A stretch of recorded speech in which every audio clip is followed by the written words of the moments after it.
السلام عليكم ورحمة الله وبركاته. سو دhowaada walaalayaal magacaygu waa Cabdullaahi Maxamuud. Maanta waxaan qaadanaynaa casharkeennii 12aad. Casharkan maanta wuxuu ku saabsan yahay qaabkii aad markaad lacagta ka qaado meeshii maalinlaha ahayd lacagta goortii alaabta la galo sales daily saleskii markii la galo lacagta meeshii lagu keedinayay sida maalinlaha ahayd aad ka qaado aad geyso bangiga oo kaleeto lacagta guud oo company-ga lagu keedinayay qaabkii aad marka aad u diiwaan gelin lahayd in lacagtaas ay ka baxday maqalkii maalinlaha ay u gudubtay bangigii u gudubtay marka ugu horreysay waxaad tagaysaa report-kan tagaynaa kadib waxaan ka tegaynaa balance sheet ban ka tegaynaa lacagtan sheegayna waa tan oo ah undeposit fund undeposit-ka funds-ka oo 3460 oo maqalka inoo ku jira shirkadda barnaamijna inaynu u gudbino wallet-kii ama bangigii lagu keedinayay lacagta guud shirkadda ama dukaankaaga. Okay, marka ugu horreysa marka waxay dhahaysaa oo tagaysaa banki baad dhahaysaa okay waxaad dhahaysaa goorta transfer funds kadib waxaad dhahaysaa waxaan ka soo lacagta ka soo qaadaya ama ka soo transfer gareynaya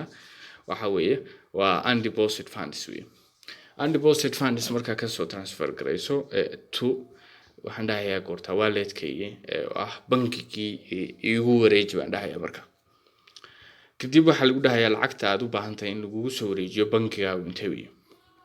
hadda inaga undeposit funds-ka waxa inuu ku jira waa 3460 marka waxaan dhahayaa waxaan u baahanahay 3460 ka inaan soo wareejiyo kadib halkaasaan ku qorayaa lacagtu hadba intay tahay waxa laga yaabaa in adigu qayb u deysato qaybna aad bangiga oo kale u wareejiso hadba waxaad ku qoraysaa intaad u baahan tahay oo kaleeto inaad bangiga u wareejiso halkaas ku qoraysaa inta kale aad hawlaha kale aad rabto inaad kharashaadka u bixiso ama alaab ku soo iibsato kale u deysanaysaa kadib waxaan dhahayaa save and close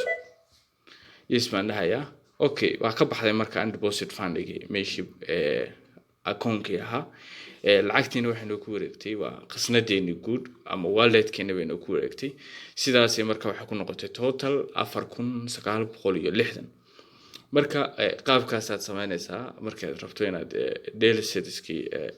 account-kiga inaad ka wareejiso oo aad u wareejiso bangiga guud oo lacagta lagu keedinayay shirkadda guud ahaan cash-keeda marka maanta casharka intaas ku soo koobaynaa waxaan rajeynayaa inaad si fiican u fahanteen sidoo kale hadii wax kuwa adkaadaan oo kale mar labaad baad ku ceshan kartaa sida wixii aad si fiican ugu fahanto maantana casharkeena waxaan ku soo gabagabaynaynaa intaas ku soo gabagabaynaynaa insha Allah ta'ala. Wassalaamu calaykum waraxmatullaahi wabarakaatuh.